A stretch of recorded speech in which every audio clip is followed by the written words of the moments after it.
मंडळी, मराठा आंदोलनामुळे चर्चेत असलेले मराठा आंदोलक म्हणून जरांगे पाटील यांची आगामी निवडणुकीच्या संदर्भात एक निर्णायक बैठक काल अंतरवली सराटीत पार पडलेली आहे. काही दिवसांपूर्वी म्हणजे जरांगे पाटील यांनी आचारसंहितेच्या अगोदर आपण सरकारने जर मराठा आरक्षणासंदर्भात काही ठोस निर्णय घेतला नाही तर आपण आगामी विधानसभा निवडणुकीच्या दृष्टीने एक महत्त्वाचा निर्णय घेणार आहोत, असं त्यांनी सांगितलं होतं. लढायचं की पाडायचं याबद्दल आपण लवकरच निर्णय घेऊ आणि त्याच संदर्भातली बैठक काल अंतरवली सराटी येथे पार पडली आहे. आता त्या बैठकीमध्ये मनोज जरांगे पाटील यांनी आणि त्याचबरोबर मराठा समाजाने नेमके काय काय निर्णय घेतलेले आहेत आणि या सगळ्या निर्णयामधून मनोज जरांगे पाटील यांनी काय मास्टर स्ट्रोक केलेले आहेत, काही गेमा केलेल्या आहेत, काही डाव केलेले, हेच आपण आजच्या व्हिडिओच्या माध्यमातून जाणून घेणार आहोत. नमस्कार मंडळींनो, मी साहिल आणि आपण बघत आहात देतं का ठोकू मराठी यूट्यूब चॅनल. काही दिवसांपूर्वी राज्यामध्ये मराठा आंदोलन हे खूप तीव्र झालेलं होतं. मराठा आंदोलन म्हणून जरांगे पाटील यांनी आंतरवली सराटीमध्ये बराच काळ उपोषण करून मराठा आरक्षणाची मागणी केलेली होती आणि त्या दृष्टीने त्यानंतर त्यांनी आंतरवली सराटी ते मुंबई पदयात्रा देखील काढली होती आणि त्यानंतर त्यांनी सरकारला मराठा समाजाबाबत ठोस निर्णय घेण्यासंदर्भात नमती भूमिका घ्यायला लावलेली होती आणि सरकारने अखेर मराठा समाजाचे हिताचे मराठा संदर्भात काही निर्णय देखील घेतले होते.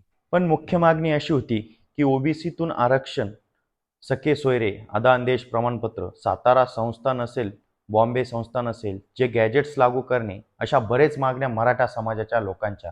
त्या मागण्यांसाठी मराठा आंदोलन म्हणून जरांगे पाटील आंदोलन करत होते, पण त्या मागण्या कुठेतरी मागे पडल्या असं दिसतंय. आणि मराठा आंदोलन जसं तसं त्यानंतर पॅरलली ओबीसी आंदोलन देखील सुरू झालं.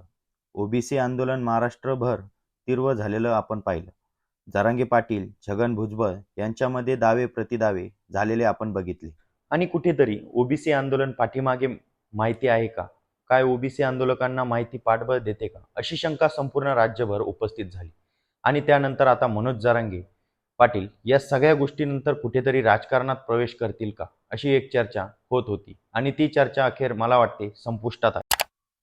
जरांगे पाटील यांनी आगामी विधानसभा निवडणुकीत लढणार की पाडणार या संदर्भातली भूमिका घेतलेली आहे. आणि कालच्या बैठकीमध्ये त्यांनी काय काय निर्णय घेतले ते सगळ्यात पहिले आपण पाहूयात. सगळ्यात महत्त्वाची गोष्ट म्हणजे आगामी विधानसभा निवडणुकीमध्ये मनोज जरांगे पाटील मराठा उमेदवार उभे करणार असल्याचा आता निश्चित झाला आहे. मनोज जरांगे पाटील हे महाराष्ट्रामध्ये ज्या ज्या ठिकाणी मराठा उमेदवार निवडून येऊ शकतात अशा ठिकाणी आता मराठा उमेदवार उभा करणार आहेत. आणि त्यानंतर पुढची गोष्ट म्हणजे ज्या ठिकाणी मनोज जरांगे पाटील मराठा उमेदवार उभे करणार नाहीत त्या ठिकाणी स्थानिक उमेदवाराला पाठिंबा देणार आहे. जो स्थानिक उमेदवार मराठा समाजाला पाठिंबा देईल, म्हणजेच मनोज जरांगे पाटील यांना पाठिंबा देईल, बॉन्ड पेपरवरती लिहून देईल, अशा उमेदवाराच्या पाठीमागे मनोज पाटील जरांगे आणि मराठा समाज उभा राहणार आहे, असा निर्णय मनोज पाटील जरांगे यांनी घेतलेला आहे. जे मतदारसंघ SC आणि ST राखीव आहेत अशा मतदारसंघामध्ये देखील जो उमेदवार मराठा आंदोलनाला पाठिंबा देईल, SC ST उमेदवार आपला असेल असे जरांगे पाटील म्हणाले. आपला उमेदवार असेल जो आपल्याला सहकार्य करेल त्याला आपण पाठिंबा द्यायचा आहे. असे एकूण 3 निर्णय झालेले आहेत. पुढची एक गोष्ट महत्त्वाची ठरलेली ती म्हणजे की जे इच्छुक उमेदवार मराठा इच्छुक उमेदवार आहेत त्या सगळ्यांनी उमेदवार फॉर्म भरायचे आहे. फॉर्म मागं घेण्याची तारीख आहे, तोपर्यंत आपण निर्णय घेऊ की कोणी फॉर्म मागे घ्यायचे, त्यानंतर त्या सर्वांना फॉर्म मागे घ्यावे लागेल की एक मेरिटनुसार मराठा उमेदवार त्या त्या मतदारसंघातून घेणार आहोत. असे 3-4 महत्त्वाचे निर्णय या बैठकीमधून घेण्यात आले आहेत. ज्या ज्या ठिकाणी मराठा आंदोलनाचा प्रभाव क्षेत्र आहे, जिथे मराठा आंदोलन तीव्र झालेलं आहे त्या ठिकाणी नक्कीच मनोज जरांगे पाटील आपले उमेदवार उभे करणार. मराठा उमेदवार निवडून येईल याची क्षमता जास्त आहे. हा मतदारसंघामधून 100% मनोज जरांगे उभे करणार आणि तिथे महायुती आणि महाविकास आघाडी या दोन्ही उमेदवारांना पाठीमागे सारून हा मराठा उमेदवार निवडून येण्याची शक्यता देखील आहे. कारण आपण लोकसभेला जे पाहिलं, मराठा फॅक्टरमुळे अनेक महायुतीला फटका झाला, हे पाहिलंच. पण मराठा फॅक्टर संपूर्ण लोकसभेच्या निकालात पलटला असं आपण पहिलंच. आता ज्या ज्या ठिकाणी मराठा उमेदवार उभे राहणार नाहीत त्या ठिकाणी मात्र मनोज जरांगे यांनी खूप मोठा मास्टर स्ट्रोक केलेला आहे. आता इथे काय होणार आहे की महाविकास आघाडी 100% मराठा समाज म्हणजे मनोज पाटील जरांगे यांनी पाठिंबा देण्यासाठी इच्छुक असणार आहे. त्यामुळे ज्या नेत्यांनी किंवा महाविकास आघाडी किंवा महायुतीमधील असतील, ज्यांनी ज्यांनी मराठा आंदोलनासाठी भूमिका घेतली ते नेते मनोज पाटील जरांगे यांचा पाठिंबा घेण्यासाठी धडपड करणार आहेत. पण जे उमेदवार म्हणजे जास्तीत जास्त उमेदवार माहितीत असतील अशा वेळी काय भूमिका घेणार? महायुतीने जर मराठा आंदोलन म्हणून जरांगे पाटील यांचा पाठिंबा घेतला तर ओबीसींच्या दृष्टीने ओबीसी कुठेतरी नाराज होतील का? त्यावेळेस महायुतीच्या उमेदवारांची भूमिका किंवा महायुतीची एकूण भूमिका काय असेल आपल्याला पाहावं लागेल. त्यावेळेस मात्र कुठेतरी महायुतीची कुंडी होताना आपल्याला दिसणार आहे.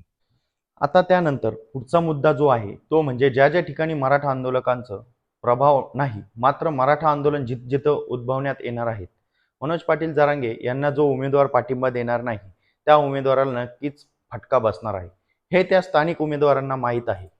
पर्याय नसला तरी सुद्धा मनोज जरांगे पाटील इफेक्ट प्रत्येक मतदारसंघामध्ये आपल्याला उदयास येताना दिसणार आहे, असे देखील आपल्याला म्हणता येईल. आता यानंतर पुढचा जो मुद्दा आहे तो म्हणजे मनोज जरांगे पाटील यांनी असं सांगितलं की सगळ्या इच्छुक उमेदवारांनी फॉर्म भरले तरी चालतील. सगळ्या इच्छुक उमेदवारांनी फॉर्म भरायचे आहे. कोणी उमेदवारी अर्ज मागे घ्यायचा हे मी ठरवणार आहे किंवा मराठा समाज ठरवणार आहे. त्या त्या मतदारसंघाचे मेरिट पाहून उमेदवार ठरवणार आहे. याच्यातून त्यांनी जे इच्छुक उमेदवार आहे त्यांनी फॉर्म भरायचा आहे. म्हणजेच हाच तो त्यांचा मास्टर स्ट्रोक प्लॅन आहे आणि त्यांनी पुढे जाऊन कोणतीही भूमिका घेऊ नये, म्हणजे उमेदवारी अर्ज मागे घ्यायचा की नाही.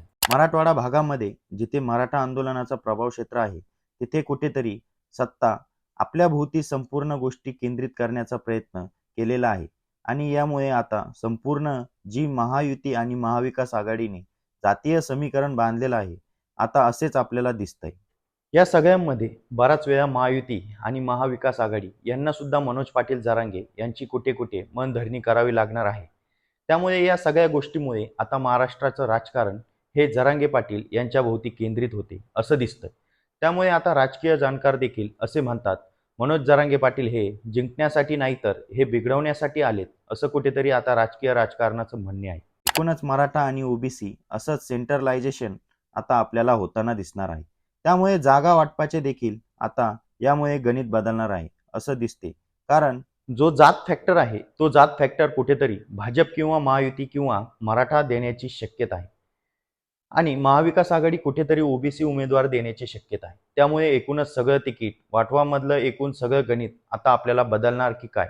मतदारांचं मराठा वोट बँक आहे ती सेंट्रलाइज करून त्याचा उपयोग कुठेतरी महाविकास आघाडीला करून द्यायचा म्हणून जरांगे पाटील यांचा प्रयत्न आहे, असं देखील बरेच राजकीय जाणकार म्हणतायत. पण या सगळ्याबद्दल तुम्हाला काय वाटतंय? मनोज जरांगे पाटील यांचे निर्णय हे नेमके सगळे राजकीय जाणकार म्हणता येतं असे महाविकास आघाडीला पूरक आहेत? मनोज जरांगे पाटील यांचे कुठे कुठे उमेदवार आगामी विधानसभेच्या निवडणुकीमध्ये निवडून येऊ शकता, त्याबद्दलची तुमची मतं आम्हाला कमेंट करून नक्की सांगा.